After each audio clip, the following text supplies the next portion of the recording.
నమో నారాయణాయ. శ్రీ మహావిష్ణు పురాణంలోని 6వ అధ్యాయం శ్రీకృష్ణ అవతారం. యశోదకు తన నోటిలో బాలకృష్ణుడు విశ్వదర్శనం చేయించుట. సూత మహర్షి శౌనకాది మునులకు బాలకృష్ణుని లీలలు వర్ణిస్తూ, మునులారా, బాలకృష్ణుడు తన భద్రత గురించి, రక్షణ గురించి చింతిస్తున్న తల్లి యశోదకు తానెవరో తెలపాలి అనుకున్నాడు. అంతే, లీలను రచించాడు. ఆ లీలను వర్ణిస్తాను, వినండి. నందుడు, కంసుడు కృష్ణుడు గోకులంలో ఉన్నాడని గ్రహించి బాలకృష్ణునికి అపాయం కలిగించడానికి రాక్షసులను వరుసగా పంపుతున్నాడు. కన్నయ్య సురక్షితంగా ఉండాలి అంటే మనం గోకులం వదిలి దూరంగా వెళ్ళాలి అని యశోదకు చెప్పాడు. బాలకృష్ణుని గురించి చింత ఉన్నా గోకులం అర్ధాంతరంగా వదిలి వెళ్ళడానికి యశోద మనస్సు అంగీకరించడం లేదు. మరికొంతకాలం ఇక్కడే ఉండి చూద్దాం, నారాయణి కృప ఉంది కదా అన్నది. గోకులం వదిలి బృందావనం వెళ్ళేలా యశోదను సిద్ధం చేయడానికి తన లీల చూపించాలని బాలకృష్ణుడు అనుకున్నాడు. ఇతరుల ఇళ్లకు వెళ్ళి వెన్న దొంగతనం చేయనని కృష్ణుడు యశోదకు ప్రమాణం చేశాడు. మరుసటి రోజు గోపబాలురు, బలరాముడు, కృష్ణుడు కలిసి ఆడుకుంటున్నారు. గెలిచిన వారు మాత్రమే వెన్న తినాలి అని పందెం పెట్టుకున్నారు. అందరిలో చిన్నవాడైన కృష్ణుణ్ణి ఆట పట్టిద్దామని అల్లరి చేస్తున్నాడని ఆట నుంచి తీసి పక్కన నిలబెట్టారు.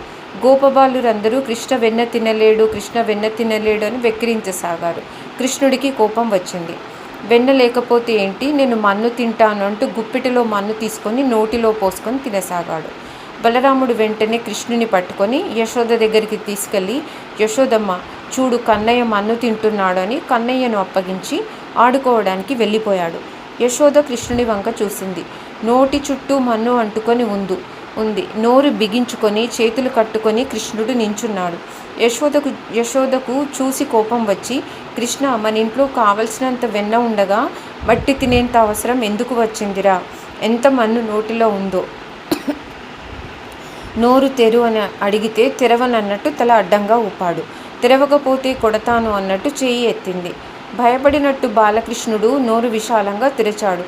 నోటిలో ఉన్న మన్ను తీసేద్దామనుకున్న యశోద కృష్ణుడి నోటిలో కనిపించిన దృశ్యం చూసి దిగ్భ్రాంతి చెందింది. సకల విశ్వం, గ్రహాలు, నక్షత్రాలతో కృష్ణుడి నోటిలో కనిపించింది. తరువాత 14 ఊర్ధ్వ అధో లోకాలు కనిపించాయి. తరువాత భూమండలం కనిపించింది. భూమండలంలో మధుర రాజ్యంలో గోకులంలో నందుని ఇల్లు, నందుని ఇంటిలో నోరు తెరిచిన కృష్ణుడు, చూస్తున్న యశోద కనిపించారు. యశోద దిగ్భ్రాంతికి గురైంది. మనస్సు, బుద్ధి స్తంభించింది. ఎవరి బాలుడు? ఏమిటి మాయ? సకల విశ్వం ఈ చిన్ని బాలుని నోటిలో ఎలా ఒదిగి ఉంది? చిన్ని బాలుని బొజ్జలో సమస్త సృష్టి ఎలా దాగి ఉంది? ఇది విష్ణుమాయ లేక నా కలనా అని విస్తుబోయి చేష్టలుడిగి చూస్తుంది. సమస్త విశ్వం కృష్ణుడిలో చూసిన యశోద మనస్సులో ఒక మూలతన కుమారుడు నారాయణుని రూపం అన్నది నాటుకుపోయింది. బాలకృష్ణుడు గమనించి, తల్లి ఇంకాసేపు అలాగే చూస్తే తనను కుమారునిగా కాక భగవంతునిగా చూస్తుంది, తనకు తల్లి ప్రేమ దూరం అవుతుంది. ఇలా ఇప్పుడే కాకూడదనుకొని తన చిన్ని చేతులతో యశోదమ్మ కన్నులు చూసి విష్ణుమాయ ఆవరించేలా చేశాడు. యశోద చూసినదంతా మరిచిపోయింది. తనను నోరు చూడకుండా కన్నులు మూస్తున్నాడని కోపంతో కృష్ణుని చేతులు పక్కకు తీసి నోటిలోకి చూసింది. చిన్న చిన్న మట్టి ముద్దలు కనిపించాయి. ఆ మట్టి ముద్దలు బయటకు తీసేసింది. కృష్ణుడి నోరు నీటితో శుభ్రం చేసి తినడానికి వెన్న ముంత ఇచ్చింది. యశోద మనస్సు మాత్రం కన్నయ్య మన్ను తినడం గురించి ఆలోచిస్తుంది. ఎప్పుడు వెన్న తినే కన్నయ్య మన్ను తినడమేంటి? విచిత్రంగా ఉంది. భర్త నందుడు చెప్పినట్టు గోకులంలో విచిత్ర సంఘటనలు జరుగుతున్నాయి. పెద్ద పెద్ద రాక్షసులు కన్నయ్యను చంపడానికి రావటం ఏమిటి? వారు కన్నయ్య దగ్గర చనిపోయి పడిపోవడం ఏమిటి? కన్నయ్య సురక్షితంగా ఉండాలంటే, మన్ను తినడం లాంటి విచిత్ర అలవాట్లు లేకుండా ఉండాలంటే భర్త చెప్పినట్లు తాము గోకులం వదిలి వేరే ఊరికి వెళ్ళాలి. మనస్సులో ఈ ఆలోచన రాగానే నందుని వద్దకు వెళ్ళి యశోద గోకులం వదిలి వేరే ఊరు వెళ్ళడానికి తన అంగీకారం తెలిపింది.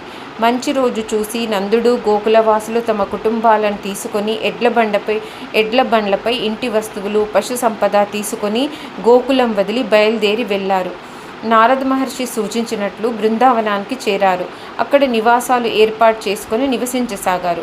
రాక్షసుల రాకలు ఆగిపోయాయి. సుందరమైన ప్రశాంత బృందావన వాతావరణంలో ప్రశాంతంగా ఉండసాగారు.